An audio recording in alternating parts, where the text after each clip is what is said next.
Artinya Jakarta akan mempunyai gubernur dan wakil gubernur definitif dan harus segera menyelesaikan semua permasalahan yang memang kita hadapi bersama.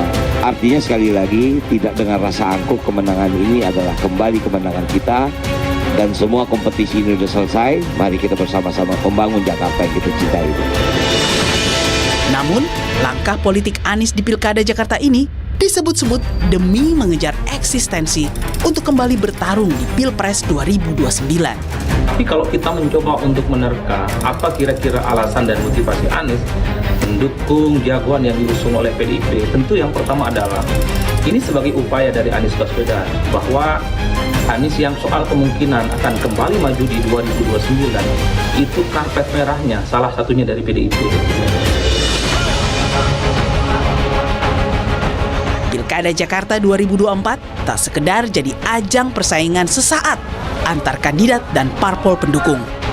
Kemampuan menaklukkan hati warga Jakarta menjadi modal besar seorang politisi, tak terkecuali Anies Baswedan, untuk mewujudkan ambisi politik menjadi orang nomor 1 di Indonesia.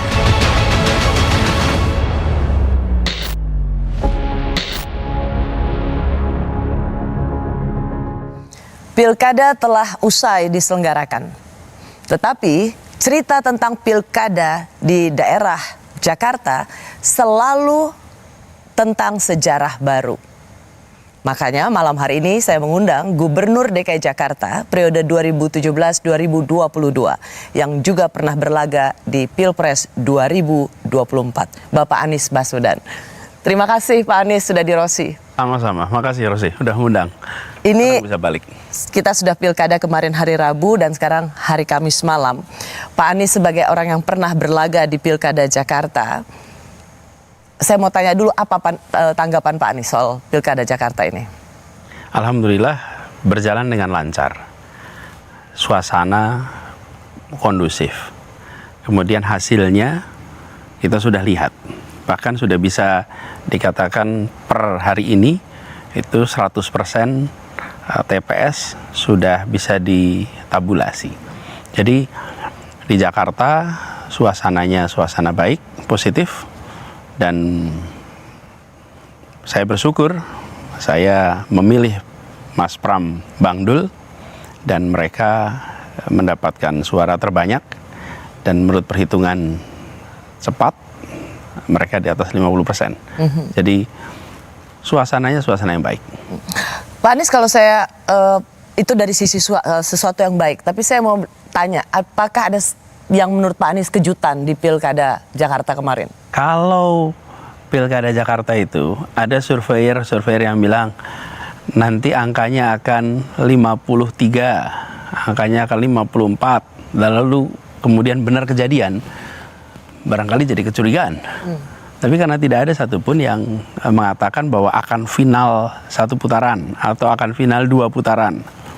Dan angkanya yang muncul adalah angka yang menggambarkan potret aspirasi rakyat di Jakarta. Oh, justru Pak Anies melihat bahwa ketika survei mengatakan bahwa ini pasti 1 putaran dan angkanya akan sekian persen, itu justru malah mengundang kecurigaan. Di Jakarta ini TPS-nya hanya 14.000.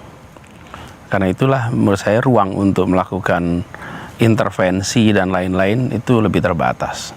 Kalau kita berbicara tentang skalanya 900.000 TPS dan begitu banyak di wilayah-wilayah yang tidak ada pantauan warga dengan menggunakan alat komunikasi digital, maka ruang untuk intervensi itu selalu ada. Tapi kalau di Jakarta ruangnya lebih sempit. Pak Anies ini kan nggak ikutan Pilkada Jakarta. Kenapa ikut sibuk? Jadi ada permintaan warga, khususnya rakyat miskin kota, rakyat kampung kota, yang menceritakan selama 2 tahun ini kami terlantar. Selama 2 tahun ini kami nggak jadi prioritas. Hal-hal yang dulu dikerjakan di DKI itu berhenti. Kampung kami tidak lagi ada perhatian. Bahkan kebijakan-kebijakan yang dulu berjalan itu berhenti. Jadi itulah yang membuat kenapa saya memantau, memperhatikan. Karena saya ingin memastikan mana calon yang paling sesuai dengan kebutuhan warga Jakarta yang dititipkan aspirasinya. Dan mana yang paling sesuai dengan paradigma pembangunan kota yang dulu pernah kita kerjakan di sini. Pak Anies, Saya mencintai kota ini, Ros. ya, Pak Anies, tapi begini Pak Anies, ini mengapa saya katakan sekali lagi bahwa Jakarta dalam setiap pilkadanya selalu mencetak sejarah baru. Setelah pilkada sebelumnya Pak Anies berlaga dengan Pak Ahok, tidak ada pernah yang bisa membayangkan atau berimajinasi Ahoker dan anak Abah itu bersatu. Apakah menurut Pak Anies ada efek kejutan anak Abah untuk keterpilihan Mas Pram dan Bang Dul? Banyak teman-teman seperjuangan kemarin. Apakah itu relawan, apakah simpatisan, yang kemudian juga disebut dengan nama anak Abah, yang kemudian ikut bersama-sama dalam rombongan ini. Tapi keterpanggilan saya untuk terlibat itu bukan semata-mata soal ini mempersatukan kelompok A, kelompok B, kelompok C, bukan. Tapi ini soal bagaimana masa depan rakyat di Jakarta khususnya yang hari ini masih lemah. Bersatunya anak Abah dan Ahoker menurut Pak Anies adalah sesuatu yang memang real, genuine, atau hanya di panggung depan? Ketika kita dipertunjukkan tentang masalah kemanusiaan, masalah keadilan, masalah kesetaraan, saya rasa latar belakang apapun akan ketemu kesamaan kok.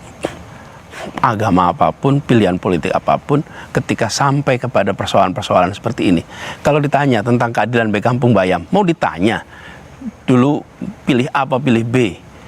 Apa dulu agamanya A, B, C? Enggak. Sukunya apa? Tidak. Ini soal ketidakadilan. Mau didiamkan? Mau dibiarkan? Sudah cukup di ibu kota, di tempat yang penuh dengan perhatian media, penuh perhatian publik. Negara tega menterlantarkan rakyat yang haknya untuk tinggal sudah di depan mata. Tega. Dan rakyat diam. Kita semua enggak berkutik. Kenapa? Karena tidak punya tanda tangan. Tanda tangan. Nah, karena itu sekarang pilkada ini menentukan siapa pemegang tanda tangan.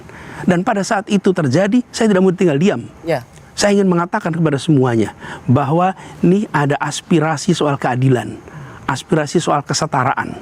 Dan saya ingin titipkan itu. Dan saya melihat Mas Pram memiliki komitmen yang serius soal ini. Bukan cuma disampaikan di dalam rapat-rapat akbar, tetapi di dalam pembicaraan timnya, kami ada orang-orang yang berada dalam sana yang menceritakan keseriusan. Nah, ini sih benar nih, serius. Baik, hanya memang ketika bergabungnya atau akhirnya Pak Anies ke Mas Pram dan Bang Dul itu dianggap sebagai membangunkan macan tidur. Siapa yang dimaksud dengan macan tidur itu? Siapa ya macan tidur itu yang dimaksud ya? Kan nggak disebutkan ya macan tidur itu ya? Iya, ada memang Pak Anies spesialis membangunkan macan tidur. Memang pawang. Atau macannya katanya sekarang di sosial media dia bilang dikalahkan oleh kucing dari Lebak Bulus. Lebak Bulus. Iya, gini, soal macan tidur itu nanti biar yang ngomong aja lah, yang jelasin siapa yang dimaksud dengan macan tidur. Tapi bagi saya pilkada ini itu adalah juga tentang persimpangan jalan untuk Jakarta ke depan. Tuh ya, cerita warga itu konkret kok. Ros, kalau ketemu dengan warga Kampung Bayam, bagi mereka itu pilkada ini menentukan kami nanti akan bisa tinggal di sini nggak ya? Bayangkan rumah sudah jadi, tinggal ditempatin, Pemprovnya nggak mau ngasih kunci, sudah jadi semuanya. Dan kalau datang ke saya itu menangis. Terus ketika Furkon ditangkap, aktivis Kampung Bayam, istri, anak-anaknya semua datang ke rumah dengan kondisi emosional sekali. Lalu bagi saya melihat pilkada ini tentang mereka. Ketemu dengan teman-teman Bukit Duri yang sekarang di Cakung, Pak, masa depan apartemen tempat rusun kami gimana nanti ya? Ya. Jadi terus kalau ada yang memandang ini semata-mata sebagai sebuah pertandingan, ini pertandingan nih antar A lawan B, mana yang mau kita dukung? Bagi saya ini soal misi misi menghadirkan keadilan bagi Jakarta, misi menitipkan amanat rakyat kampung kecil, rakyat kampung miskin kepada salah satu calon.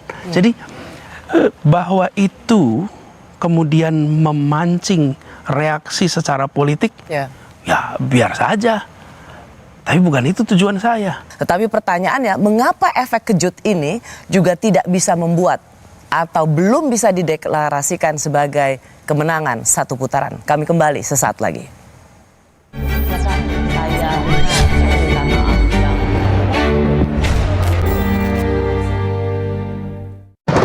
Selama ini sudah dikerjakan, akan dituntaskan oleh Mas Pram dan Bang Dul. Pesan ini adalah untuk warga Jakarta dalam Pilkada 2024 ini. Saya memilih pasangan Mas Pram dan Bang Dul.